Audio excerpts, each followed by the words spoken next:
Right now, there's been a difficult economic crisis in Bulgaria, as there has been in Europe and around the world.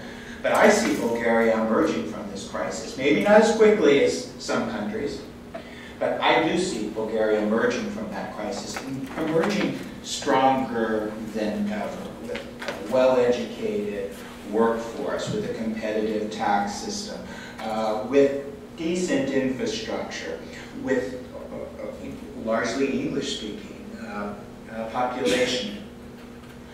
But there are going to be challenges ahead with Bulgaria. Let me just mention a few of them, because I think it's important, especially since you're going to hear the sales pitch from the others. The challenges are great as well. The challenges are there, and as a result, Bulgaria is an undervalued asset, in my opinion. The first challenge, I think that this is the most important issue for the United States government, is rule of law. Many of you know that this government has been in power for 3 years now, coming up to. It was elected on the strength of this commitment to deal with organized crime and corruption. That's not easy. We know that from our own history, that those kinds of problems are not solved easily or overnight. They take a sustained effort over a long period of time, and there's setbacks along the way. Bulgaria is no exception to that. I believe if you take a look at the trend lines on rule of law issues, you'll see that progress is being made, but there's still a lot to be done. As I often say in Bulgaria, it's not just the police making the arrests. It's collecting the evidence that will stand up in court. It's prosecutors doing their jobs to bring the best cases that they can. It's a judiciary that's professional and honest. All of that needs to work. And right now, the Bulgarian people, only 1 out of 10 have confidence that that system is working. That needs to change. And for American investors in the country, companies need to have confidence that their investments are protected by the rule of law. I think in my brief time in Bulgaria, there's an increasing sense that this is important. There's a discussion about the professionalism of the judiciary, about rule of law issues more generally. And when I talk about rule of law, I don't just mean the judiciary. I also mean disadvantaged groups such as the Roma, the Gypsies, or trafficking issues, or women, protection of individual civil rights. Those are things we need to work on. We've got to get that right. If you don't have that basis in the rule of law, nothing else is going to work. We can't succeed. Foreign investment will not come to Bulgaria. And certainly the people won't have confidence in their institutions and government. Second area where Bulgaria needs work, and for those of you who haven't been back recently, I think you'll be surprised that there is progress being made on infrastructure. Roads, bridges, ports, city services.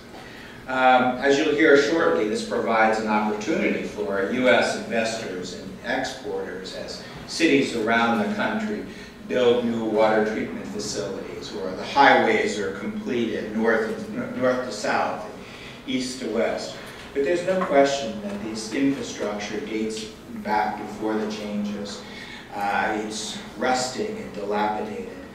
And look around the country at the housing that will need to be rebuilt. The old Soviet-style blocks will need to come down. The country needs to modernize its infrastructure. As a part of its infrastructure, too, I have to mention the energy issue. And that comes in several parts. Energy efficiency. Those of you who know those old buildings that date back to communist times know how energy inefficient they are. They need to come down and be replaced with energy efficient buildings. But more importantly, there are critical decisions being made today in Bulgaria in the energy sector that will affect Bulgaria for decades to come. the new generation of Bulgarians will live with the decisions that are being made today on nuclear power, when, where, if those new facilities should be built. Natural gas, is it going to continue to come from Russia? 90% of Bulgaria's natural gas now comes from one country, and as a result of that, essentially monopoly, prices are very high. Will Bulgaria choose to develop its shale gas resources, its own domestic gas, its offshore oil and gas?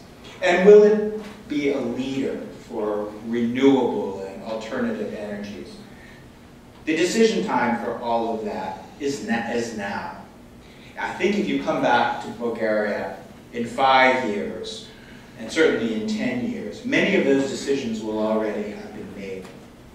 And I think Bulgarians need to get it right. And for US investors, there's an opportunity to export American technology and to invest in some state-of-the-art energy facilities.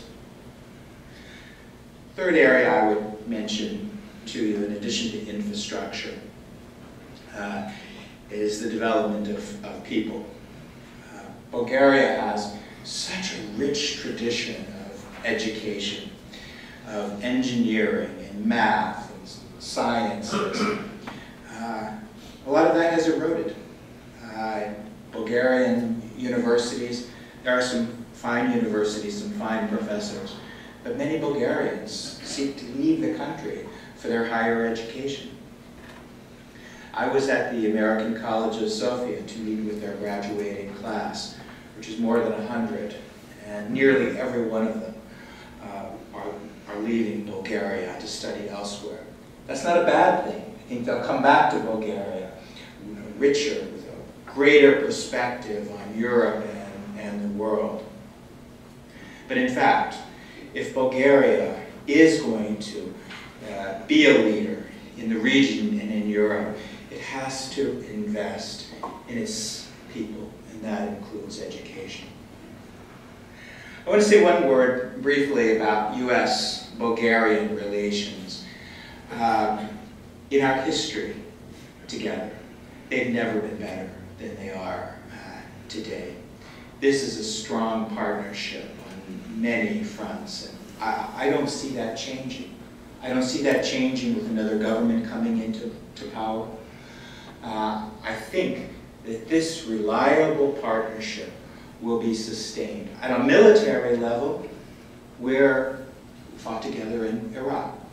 We're together in Afghanistan, side by side. Not only that, Bulgaria has made a commitment to stay the course through 2014 and beyond. But it's not just about a military partnership under a NATO umbrella.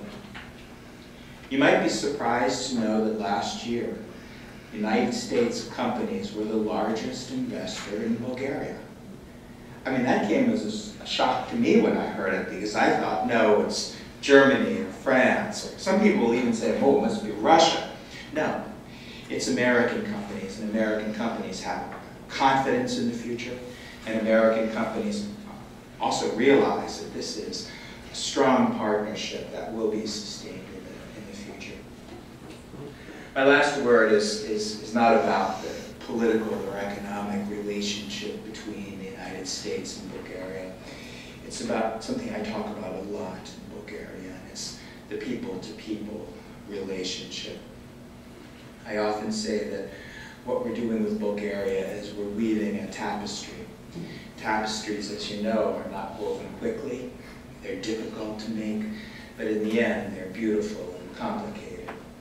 We don't have a long history between the United States and Bulgaria. My family comes from Italy and Germany, where we go back, centuries in a relationship with those countries. In Bulgaria, the relationship basically since the changes in 20 years. And I think one of the things that we need to do, and this is important for business as well, is to develop those people-to-people relationships. It's not just about politics and economics, and not just about business. It's about health and education and art and history and music and all of the things that make the United States and Bulgaria rich So when I talk about reliable partnership, it's not just on the battlefield. I want that partnership to be seen across the board. I hope for those of you who are thinking about opportunities in Bulgaria that you will find your way, as I said, in this, because this is an extraordinary country with great opportunities. I think you'll be pleasantly surprised whether you simply come to visit or whether you do decide to make investments there. Thank you.